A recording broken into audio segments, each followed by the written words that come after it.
Mis queridos hermanos, así puestos en pie, oremos al Señor. Te damos gracias en esta mañana por tu presencia en este lugar, porque usted está en medio de nosotros. Te adoramos, Señor, porque usted es nuestro Rey. Queremos, Señor, comprender tu palabra en esta mañana y poder aplicarla también en nuestras vidas. Que cambie, Señor, el rumbo de nuestra vida si es que estamos perdidos, Señor. Te lo rogamos en el nombre de Jesús, nuestro Señor y Salvador. Amén. Amén. Hoy, mis queridos hermanos, vamos a cambiar un poco la mirada. Otro día el domingo pasado estábamos, de acuerdo a la predicación que nos compartió nuestro hermano Juan Carlos, estábamos mirando a Cristo en la cruz. Cuando nosotros miramos a Cristo en la cruz, nos damos cuenta de que el problema está resuelto. Cuando usted tiene un problema y está en medio del problema y no encuentra solución, no está tranquilo. Y asimismo, el problema más grande de la humanidad, que es el pecado, lo resolvió Cristo en la cruz. Ahí se resolvieron las dudas, se resolvieron los problemas, las enfermedades, se resolvió el problema del pecado. Y nos abrió la puerta para mirar a Cristo en la cruz como la solución a este gran problema de la humanidad. Este gran problema de la humanidad que al final lo paga toda la creación, no solamente los seres humanos, lo pagan las aves, los animales, el planeta, paga las consecuencias de la desobediencia del hombre. Y en este día vamos a mirar a Cristo como Señor de nuestra vida. Hemos leído ahí en el pasaje de Primera de Colosenses, un pasaje que cuando yo lo leí hace años atrás, no lo puedo creer. No lo puedo creer. No sé si usted había leído este pasaje de Colosenses. Quizás para algunos es un pasaje nuevo. Yo la verdad soy sincero, nunca he leído la Biblia completa. Y a veces estoy seguro de que algunos no leyó este pasaje, pero cuando yo lo leí hace años atrás, quedé muy sorprendido. Y a pesar de que sabemos que Dios creó los cielos y la tierra en el principio, este pasaje es más profundo, porque también señala que los dominios, los principados, las potestades, todo aquello que nuestros ojos no pueden ver, también era necesario que fueran creados. Y lo volví a leer, hermanos. Volví a leer el texto que antecedía al pasaje que leímos y declara que este pasaje habla de Jesús. Cuando leemos Colosenses 1, versículo 12, dice, con gozo, esta carta la escribió Pablo a la iglesia de Colosas, y Pablo estaba gozoso, dando gracias al Padre, quien nos hizo aptos para participar de la herencia de los santos en luz, el cual nos ha librado de la potestad de las tinieblas y trasladado al reino de su amado Hijo, en quien tenemos redención por su sangre, el perdón de pecados. Él, el amado Hijo del que está hablando, Jesús, el amado Hijo, es la imagen del Dios invisible, el primogénito de toda creación. Porque en Él fueron creadas todas las cosas, las que hay en los cielos y las que hay en la tierra, visibles e invisibles, sean tronos, sean dominios, sean principados, sean potestades. Todo fue creado por medio de Él y para Él. ¡Qué tremendo esto, hermanos! ¡Qué tremendo! Y si tuviera a Jesús delante de mí, le preguntaría a Jesús, ¿en verdad tú creaste todas estas cosas? Vamos a pasar a descubrir qué significa una palabra importante que está escrita en este pasaje. ¿Qué es el primogénito? Lo escuchamos muchas veces. El primogénito en un diccionario común y corriente dice que es el primero en orden de nacimiento. Pero en Éxodo 34, 19 es categórico en definir que es el primer hijo varón que nacía de un matrimonio. O el primer macho que nacía en el ganado, en la crianza. Éxodo dice que todo primer nacido mío es de tu ganado, todo primogénito de vaca, de oveja, que sea macho. Este primer hijo varón tenía responsabilidades, ya que en caso de que el padre falleciera o quedara inválido, el hijo mayor, el primer hijo varón, tenía que hacerse cargo de su madre hasta que muera y también tenía que hacerse cargo de sus hermanas solteras. Pero a cambio, este hijo primogénito, el primer hijo varón de este matrimonio, tenía un privilegio extra de que tenía el doble de herencia. Y esto es tentador porque al final, al leer la Biblia, entendemos que la primogenitura fue intervenida, fue codiciada, se hizo corruptible. Les voy a dar algunos ejemplos. Abraham tuvo su primer hijo, mira, aquí hay que entrar con abogado, sí, hay que entrar con abogado, así que mente de abogado. Abraham tuvo su primer hijo con Agar, el cual se llamó Ismael, pero Agar era la concubina de Sara. Concubina era como la nana, por decirlo. Su esposa oficial era Sara. No podía tener hijos, pero ya de avanzada edad Abraham y Sara tuvieron un hijo que se llamó Isaac. Ese otro primer hijo de otra relación. Luego Sara murió y Abraham tuvo otro primer hijo que se llamó Simram y 5 hermanos más, con otra concubina que se llamaba Setura. La pregunta es, ¿quién es el primogénito? Porque de las 3 relaciones hubo un primer hijo varón. Ismael, Isaac y Simram. Bueno, la palabra nos enseña que Isaac recibió la primogenitura porque era el hijo de la promesa. Era el hijo de la promesa del matrimonio oficial de Abraham y Sara. Hubieron muchos problemas, y vamos leyendo, porque Sara quería que no podía tener hijos, era de avanzada edad y Abraham necesitaba que diera descendencia, entonces Sara le dijo, ten un hijo con la concubina y así problemas, ¿cierto? Pero Isaac era el hijo de la promesa. Isaac, a pesar de que fue el segundo hijo de Abraham, él era el primogénito porque era el hijo de la promesa. Incluso en algunos pasajes se declara que Isaac era el único hijo de Abraham, a pesar de que tenía 7 u 8 hermanos más. Pero él era el hijo especial, el hijo más importante, porque era el hijo de la promesa. Isaac, vamos a pasar al hijo ahora. Isaac se casó con su prima Rebeca. Tuvo 2 hijos gemelos, pero el primero que salió de la guatita se llamaba Esaú. Él era el primogénito. Y el segundo en nacer fue Jacob. Esaú era bastante especial porque nació cubierto de vello y era pelirrojo. Y era el preferido de su padre Isaac, pero su madre Rebeca tenía a su hijo favorito que era Jacob.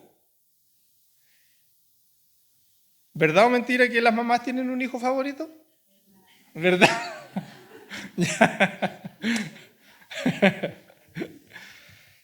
Miren, Esaú era el hijo primogénito, pero Esaú a través de un engaño y vendió su primogenitura a su hermano menor, a Jacob, por un plato de lentejas. Y perdió la bendición paterna mediante un engaño. Y así en adelante, hermanos, hay muchas complejidades que hay que entrar con abogado para saber quién es el primogénito, a causa de la conducta pecaminosa del ser humano. Por eso la palabra nos quiere mostrar en este día que finalmente el primogénito no tiene que ver con el orden de nacimiento, ni tampoco tiene que ver con si es hombre o mujer, porque si de un matrimonio nace una niña, aquella es la primogénita. Pero el primogénito o la primogénita, el primogénito tiene que ver con supremacía, con un privilegio extra. con un regalo primordial, una importancia extra para el primogénito. Y lo que el hombre corrompió, porque finalmente ya no se puede definir con claridad quién es el primogénito, lo que el hombre corrompió con su pecado, solo una persona es capaz de restaurar lo corrompido. Y esa persona es el amado Hijo, Jesús. En este día, hermanos, aprenderemos dos cosas importantes para llegar a mirar a Cristo como el Señor de nuestras vidas. Jesús, en primer lugar, hermanos, es el primogénito de la creación porque Él es el creador. Y en segundo lugar, Jesús es el primogénito de la iglesia porque Él es el redentor. Analicemos el primer punto, desde acuerdo a Colosenses 1 del versículo 15 al 17. Y vamos a recordar un poco los primeros dos mandamientos, hermanos. Recordemos los primeros dos mandamientos, yo se los voy a compartir. Primero dice, no tendrás dioses ajenos delante de mí. Eso fue lo que Dios le entregó a Moisés. No tendrás dioses ajenos delante de mí. Y en segundo lugar le dice, no te harás imagen ni ninguna semejanza de lo que está arriba en el cielo, ni abajo en la tierra, ni en las aguas, ni debajo de la tierra. No te inclinarás a ellas, ni las honrarás, porque yo soy Jehová tu Dios, fuerte y celoso. ¿Estamos claros? No te harás imagen y ninguna semejanza de lo que esté arriba en el cielo, ni abajo en la tierra. Y nuestro texto leído, hermanos, dice que Jesús es la imagen del Dios invisible. Entonces, si yo tuviera a Jesús enfrente, le diría, Jesús, ¿en verdad tú eres la imagen de Dios? Y Jesús mismo nos responde en esta mañana en Juan 14. Porque habían hermanos, igual que nosotros, dudosos, sin saber que estaban enfrente, sin saber quién era realmente Jesús. Juan 14:5 dice, Tomás, Señor, no sabemos a dónde vas. ¿Cómo pues podemos saber el camino? Jesús le dijo, yo soy el camino y la verdad y la vida. Nadie viene al Padre sino por mí. Si me conocieseis, también a mi Padre conoceríais. Y desde ahora le conocéis y la habéis visto. Y el otro dudoso le dijo, Felipe le dijo, Señor, muéstranos al Padre y nos basta. Jesús le dijo, ¿tanto tiempo hace que estoy con vosotros y no me has conocido, Felipe? El que me ha visto a mí, ha visto al Padre. ¿Cómo pues, dices tú, muéstranos al Padre?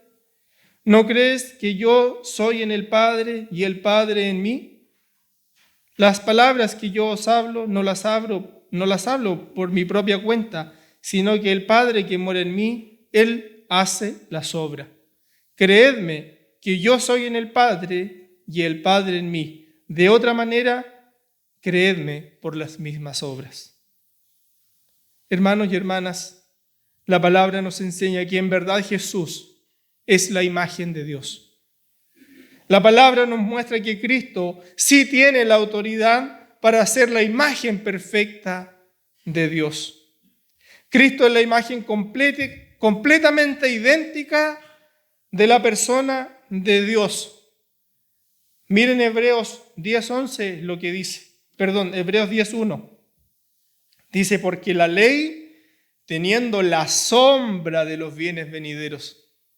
Usted cuando está al sol ve su sombra, pero cuando está en un espejo ve su propia imagen. Porque la ley, teniendo la sombra de los bienes venideros, no la imagen misma de las cosas, nunca puede ser por los mismos sacrificios que se ofrecen continuamente cada año, hacer perfectos a los que se acercan. Por eso el Señor se enojaba con las ofrendas en el altar, con el incienso, porque eran una sombra. Esas ofrendas no podían hacer perfectos a los que se acercan a Dios. Solamente a través de Jesús, solamente mirando el espejo, podemos ver la imagen perfecta de Dios en Jesús. ¿Qué quiere decir esto, hermanos? Hebreos, que ni la sangre de los toros ni de los machos no pueden quitar el pecado porque son una sombra y no la imagen misma de Dios. Cuando hablamos de la imagen de Dios, nos referimos a la representación exacta y perfecta, la misma sustancia de Dios en Jesús. La gloria de Dios, hermanos y hermanas, resplandece en forma perfecta a través de Jesús. Jesús es el único que puede tomar de forma digna la imagen perfecta de Dios, de aquel Dios invisible, de aquel Dios que Felipe decía, muéstranos al Padre. Si tú ves a Jesús, si conoces a Jesús, puedes ver a Dios, hermanos y hermanas. Y ahora tenemos la gran sorpresa de que Dios tomó forma de hombre en Jesús. Podemos decir que nadie ha visto a Dios, pero el que conoce a Jesús ha visto al Padre. Juan 1:18 dice, a Dios nadie le vio jamás. El unigénito Hijo que está en el seno del Padre, Él le ha dado a conocer. Hermanos y hermanas, la deidad de Cristo y también la humanidad de Cristo son necesarias para dar testimonio de que en Jesús están todos los atributos de Dios, todos los atributos de Dios. Jesús, ahora volviendo al pasaje, es el primogénito de toda creación. Es el más importante, el preeminente, el que tiene mayor relevancia. ¿Por qué? Porque Él es el creador, hermanos y hermanas. El creador de todas las cosas, de las cosas visibles e invisibles. No puedes, porque aquí también entran doctrinas que vienen a tergiversar nuestra fe, porque algunos dicen que en la creación también fue creado Jesús. ¿Cómo un ser creado puede crearse a sí mismo? Imposible. Así que nos debe quedar claro, hermanos, que Jesús es desde la eternidad y por la eternidad, y solamente por medio de Él todas las cosas fueron creadas. Todas las cosas, incluso, hermanos, siguen existiendo por causa de Jesús. Salmo 89:27 es una promesa al rey David que dice, yo también le pondré por primogénito a tu descendencia, le dice el Señor a David, a tu descendencia le pondré por primogénito, por el más importante, el más excelso de los reyes de la tierra. Es el rey de todos los reyes, es el Señor de todos los señores. Cuando uno está enfrente de una persona importante, le dice Señor, pero Jesús es el Señor de todos los señores, es el Rey de todos los reyes, es la máxima autoridad en toda la creación, hermanos. Hebreos 1:6 dice, y otra vez, cuando introduce al primogénito en el mundo, dice, adórenle todos los ángeles de Dios. Jesús es digno de ser adorado, hermanos, por toda criatura en la tierra, por todas las aves, por todos los peces, por todos los árboles y, ¿por qué no?, por toda la humanidad. Jesús es digno de ser adorado por los siglos de los siglos. Por eso es el primogénito de la creación, porque es el creador de todo. Pasemos al segundo punto, porque Jesús es el primogénito de la iglesia. Hemos escuchado, ¿cierto?, que Jesús es la cabeza de la iglesia. ¿Por qué? Porque Él es el Redentor. Versículo 18. Dice, y Él es la cabeza del cuerpo que es la iglesia. Él, que es el principio, el primogénito de entre los muertos, para que en todo tenga la preeminencia. Voy a darles algunos ejemplos de personas que han resucitado antes de Jesús, incluso también después de Jesús, personas que resucitaron. En Primera de Reyes 17 vamos a ver el ejemplo del hijo de la viuda de Sarepta, que fue resucitada por el profeta Elías, el hijo de la viuda. El hijo de la mujer sunamita en Segunda de Reyes 4, resucitada por el profeta Eliseo. Dos personas resucitadas. El hombre que resucitó al tocar los huesos de Eliseo. Eso fue un milagro póstumo del profeta Eliseo. Tocando los huesos, resucitó. El hijo de la viuda de Naín. en Lucas 7, resucitada por Jesús. La hija de Jairo, Marcos 5, resucitada por Jesús. Lázaro, famoso Lázaro, Juan 11, resucitado por Jesús después de 4 días. Y después de que Jesús ya ascendió al cielo, Tabita o Dorcas, nuestras hermanas Dorcas son unas resucitadas, porque las hermanas Dorcas fueron resucitadas por el apóstol Pedro. Y Eutico, el que se quedó dormido en el borde de la ventana, cuando hablaban de la palabra del Señor, hubo uno que se quedó dormido. Ojalá no hayan euticos hoy día. Se cayó del 3er piso y murió. Y Pablo lo resucitó. Pero aquí hay una cosa media graciosa, porque estas personas que murieron, resucitaron y volvieron a ser personas. Como gracioso, eran personas, murieron, resucitaron y fueron personas. Es decir que estas personas eran susceptibles de muerte. Resucitaron en un cuerpo humano, que al final igual tenían que morir. Pero hermanos y hermanas, como les decía, Jesús vino a restaurar lo corrompido. Y de esa forma, cuando murió Jesús, Él regresó a un cuerpo glorificado e inmortal. Ya no volvió para ser un ser humano de carne y hueso. Jesús es el primero en no volver a morir jamás. Jesús nos garantiza, por lo tanto, la resurrección para la eternidad, para todos aquellos que creen en Jesús. Aquí, hermanos, la iglesia reunida, todos los hermanos que se están reuniendo ahora, los que se reunirán hoy por la tarde, tienen su esperanza puesta en Jesús. Porque Jesús venció la muerte y abrió camino a la resurrección. Él es nuestro Redentor, el que nos salva de la condenación. Y la iglesia tiene una cabeza, que es Jesús. La Biblia menciona que Cristo es el esposo y la iglesia es la esposa. Cristo dio su vida para salvar a su esposa, para dejarla pura y sin mancha, perfecta, incorruptible.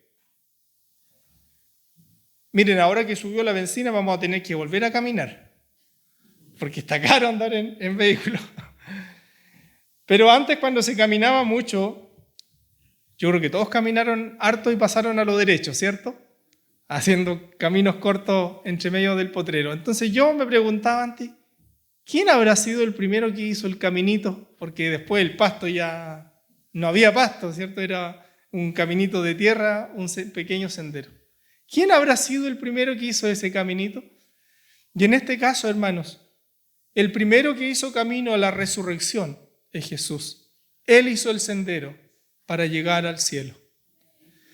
Entonces, hermanos, Jesús es el primogénito de la iglesia porque Él es nuestro Redentor. Cuando Jesús resucitó, ya no volvió a ser una persona susceptible de muerte. Él resucitó para la eternidad. Y por lo tanto, Jesús es el que nos promete la eternidad y la salvación a toda la iglesia. Si tuviera a Jesús enfrente, le diría: Jesús, ¿en verdad tú eres el más importante sobre todos y sobre todo? En Apocalipsis 5, versículos 12 al 14, hablan de Jesús y dicen: el Cordero que fue inmolado es digno de tomar el poder, las riquezas, la sabiduría, la fortaleza, la honra, la gloria y la alabanza. Y a todo lo creado que está en el cielo y sobre la tierra, y debajo de la tierra y en el mar, y a todas las cosas que en ellos hay. Al oír decir: al que está sentado en el trono y al Cordero, sea la alabanza, la honra, la gloria y el poder por los siglos de los siglos. Los 4 seres vivientes decían: amén. Y los 24 ancianos se postraron sobre sus rostros y adoraron al que vive por los siglos de los siglos. Si tuviera a Jesús enfrente, ya no le diría a Jesús, le diría, Señor Jesús, verdaderamente usted es el Señor de mi vida, mi Salvador. No eres solo un maestro, no eres solo una promesa, no eres un profeta, eres el Redentor, la razón de mi adoración, la razón de mi vida. Eres también la razón de morir, porque Pablo prefería morir por Cristo. Cristo es la razón de mi vida y la razón de mi muerte. Si tuviera a Jesús enfrente, ya no le diría a Jesús, le diría Señor Jesús. Usted es mi Señor, mi estandarte y mi escudo, mi dirección y mi guía, mi camino, mi sendero, el que abrió paso a la eternidad, el Dios de la eternidad, el Dios y Señor sobre todos los reyes de la tierra. Toda la alabanza es para Cristo. Él es el único digno de tomar la imagen de Dios. Cuando Dios nos prohibió tomar una imagen y hacerla nuestra adoración, cuando Dios nos prohibió tomar una imagen y postrarnos delante de ella, Cristo es el único de tomar la imagen de Dios, el único digno de alabanza. Por lo tanto, hoy ya no podemos mirar a Jesús como cualquier persona. Debemos mirar a Jesús como el Señor de nuestras vidas, como el Señor de nuestra vida, como la razón de nuestra vida y de nuestra muerte. Cuando nos reunimos en este culto y decimos que vamos a orar y a cantar, a veces lo tomamos tan liviano, hermano, como que estamos cantando así al azar. Pero hermanos, Cristo es el más importante de toda la creación. Él es el Señor de señores. No es cualquier persona, es por algo el Hijo de Dios, es el más importante. Cuando entendemos esto, hermanos, podemos entender que Jesús es nuestro Señor y tiene autoridad sobre todo. Oremos, hermanos. Señor, espero que nuestro corazón cambie al mirarte a ti, que ya no seas algo pasajero ni de poca importancia. Hemos entendido en esta mañana que tú eres el más importante en la creación porque tú eres el creador de todo, Señor. Y hemos aprendido que tú eres el más importante en la iglesia porque usted es el redentor de la iglesia, el salvador de nuestras vidas, nuestro Rey de Reyes, nuestro Redentor. Por eso en esta mañana, Señor, nos postramos delante de ti y te adoramos, Señor. Te bendecimos. Suplicamos, Señor, tu misericordia. Míranos con compasión porque muchas veces olvidamos quién eres tú. Y en este día, Señor, queremos mirarte como nuestro Señor, como el Señor de nuestras vidas y adorarte solamente a ti. Ayúdanos, Señor, en este día. En el nombre de Jesús. Amén.